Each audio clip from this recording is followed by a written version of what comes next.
I am happy to join with you today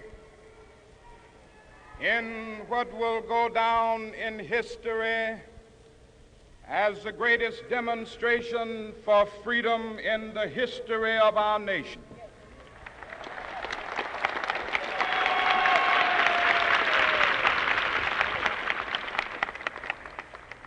Five score years ago, a great American in whose symbolic shadow we stand today signed the Emancipation Proclamation. This momentous decree came as a great beacon light of hope to millions of Negro slaves who had been seared in the flames of withering injustice. It came as a joyous daybreak to end the long night of their captivity. But 100 years later,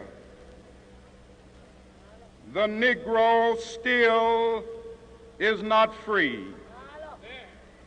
100 years later,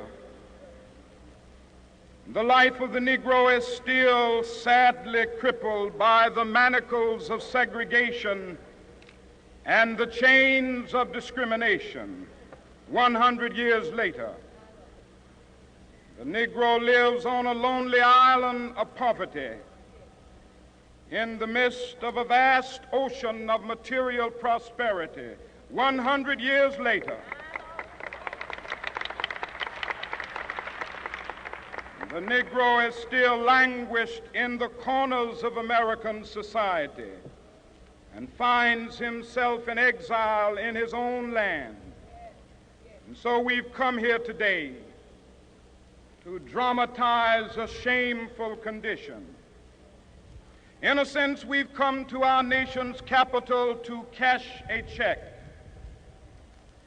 When the architects of our republic wrote the magnificent words of the Constitution and the Declaration of Independence, they were signing a promissory note to which every American was to fall heir.